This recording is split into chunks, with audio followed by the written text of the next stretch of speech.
వాహిని TV ప్రేక్షకులందరూ నమస్కారం. నేను రమేష్ పోతరాజు. ఇవాళ ఉదయం నుంచి అన్ని దినపత్రికలలో చాలా సోషల్ మీడియాలో కూడా ఒక వార్త ట్రెండ్ అవుతోంది. అదే బెల్ట్ తీశారు అని. బెల్ట్ తీశారంటే మళ్ళీ ఏం చేశారు అనుకోవద్దు, బెల్ట్ షాప్లను మూసేసారు అన్నట్టు.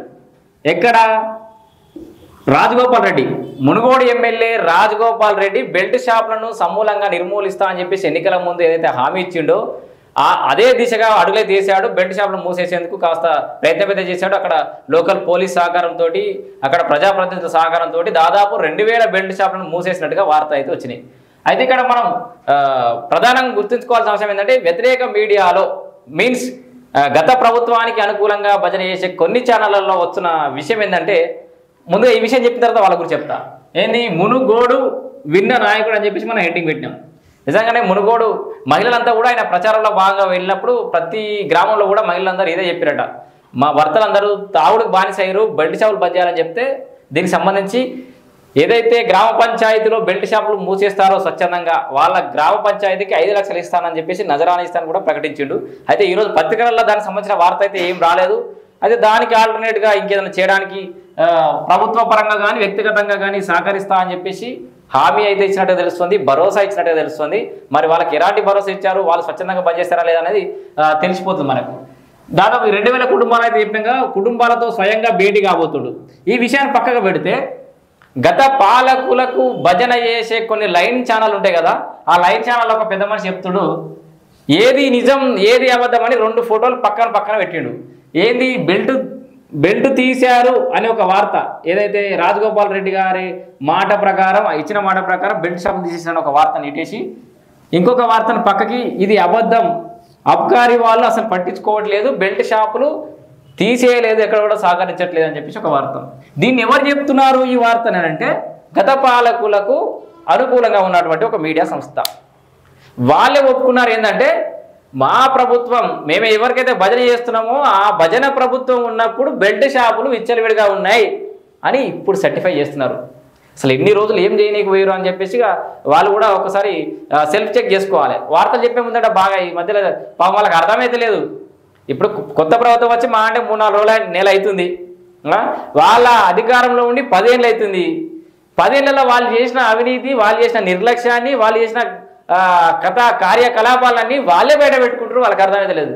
వాళ్ళ అనుకూల మీడియానే సర్టిఫై చేస్తుంది. పాపం కేటీఆర్ కొన్ని యూట్యూబ్ ఛానల్ కొనుక్కున్నా అయిపోన్నాడు, కానీ ఆ కొనుక్కునేది జర మంచి యూట్యూబ్ ఛానల్ కొనుక్కోక, ఇట్లా మీ పర్వేది ఇత్తురు, మీ ఇజ్జతేది ఇత్తురు. వాళ్ళు మొత్తం ఏం లేదు, 90 ముందట ఏదో అంటే జారిపడ్డట్టు ఎత్తురు.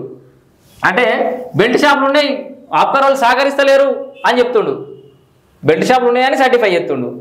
అరే వీళ్ళు చేస్తారా చేయరా అని చెప్పేసి 4 రోజులు ఓపిక పట్టి చూడు. మరి వీళ్ళతో పాటు ఇంకొక అంశాన్ని మాత్రం ఇక్కడ లేవనెత్తాలనుకుంటున్నాను నేను. సరే, ఈ అంశానికి సంబంధం లేని అంశం, ఒక కొత్త అంశం. రాజగోపాల్ రెడ్డి గారు కానీ ఇంకెవరు కానీ ప్రభుత్వాలు కానీ చాలామంది మర్చిపోతున్న అంశం ఏంటంటే, ఈ నజరాలను ప్రకటించడం, ఎన్నికల ముందు ఏం ప్రకటిస్తారో అవి చేస్తారా చేయరా తర్వాత విషయం. కానీ గ్రామ పంచాయతీలు మూకుమ్మడిగా వాళ్ళ యొక్క మద్దతు పొందడం కోసం ఏకగ్రీవ తీర్మానాల పేరుతోటి కుల సంఘాలకు కానీ చాలామంది ఊర్లకు కానీ రకరకాల హామీలు ఇస్తారు. అవి ఎక్కడో తుంగలో ఉపయోగిస్తారు. ఈ గ్రామ పంచాయతీలకు సంబంధించి కూడా 5 లక్షలు ఇస్తామని చెప్పి రాజగోపాల్ రెడ్డి గారు హామీ ఇచ్చిన విధంగా సదరు గ్రామ పంచాయతీలకు 5 లక్షల రూపాయలు ఆర్థిక సహాయం చేయాలి. లేదా ఎవరైతే ఆ జీవనోపాధిగా బతుకుతున్నారో ఈ బెల్ట్ షాపుల మీద, వాళ్ళకి ప్రభుత్వ పరంగా ఆదుకోవడమా, మీ పర్సనల్గా ఆదుకోవడమా, మీరు ఇచ్చిన మాట ప్రకారం వాళ్ళని ఆదుకుంటే ఎట్లాంటి సమస్యలు ఉండేవి, తిరుగుబాటు అనేది ఉండే, దేనికంటే దాని మీద కూడా ఉపాధి పొందుతున్న వాళ్ళు ఉన్నారు. కాబట్టి ఒకటి, గ్రామం ఏకగ్రీవంగా సర్పంచ్ ఎన్నికైన గ్రామ పంచాయతీలకు 10 లక్షల రూపాయలు అని చెప్పేసి ఇచ్చిర్రు. ఈ న్యూస్లో ఈ వార్తలైన ఆయన ఎటువైనాం, కానీ ఆయన కూడా ఇది కూడా యాడ్ చేస్తున్నారు. రేపు పొద్దుగా ఆ వార్త చెప్పు 10 లక్షలు ఇస్తామన్నారు. నా సొంత గ్రామంలో ఏకగ్రీవంగా మా సర్పంచ్ అనుకున్నాం, 10 లక్షల రూపాయలు వస్తాయని చెప్పారు. ఇంతవరకు ఆ 10 లక్షలు దిక్కులేవు. అంటే ప్రభుత్వాలే ఎన్నికల కమిషన్ ద్వారానే అంటే చట్టబద్ధంగానే చెప్తున్నప్పటికీ కూడా ఆ 10 లక్షలు వస్తున్న పరిస్థితి లేదు. అందుకే ప్రజలందరూ ఈ ఏకగ్రీవాలు, ఈ హామీలు, ఈ మన్ను మశానం అన్ని నమ్మకురి. ప్రత్యక్షంగా మనకు మేలు జరిగినాడు ఆ ఫలితము, ఆ పథకము మనకు అందినాడే అది మనది. అందరంత వరకు అది మనది కాదు. ఎవ్వరు వార్తలు చెప్పినా అవి నమ్మకూరి జూటా మాటలు. ఇది మొత్తంగా మునుగోడు విన్న నాయకుడు అని మాత్రం ఈ మునుగోడు రాజగోపాల్ రెడ్డికి సంబంధించిన వార్త అయితే చెప్తున్నాం.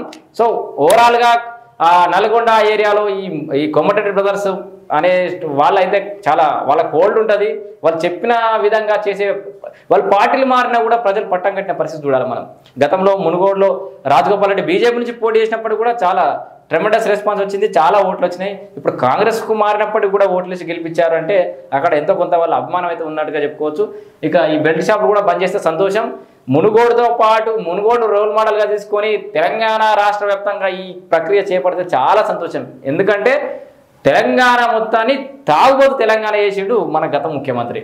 ఎక్కడ పోయినా పొద్దుగా లేస్తే మన మంచినీళ్ళు దొరుకుతాయో ఇంత పెట్రోలు అదో కావాలంటే దొరుకుతుందో కానీ మందు మాత్రం పొద్దుగా లేస్తే 6 గంటల నుంచి అంటే 6 గంటల నుంచి ఏ టైంకు తలుపు కొట్టినా తెలంగాణలో ప్రతి ఇంటికి మందు అయితే దొరుకుతుంది. ఇక ప్రతి ఇంటికి ఉద్యోగం రాలే కానీ బీర్ సీసాలు అయితే దొరుకుతాయి. ఇక ఇది ముచ్చట.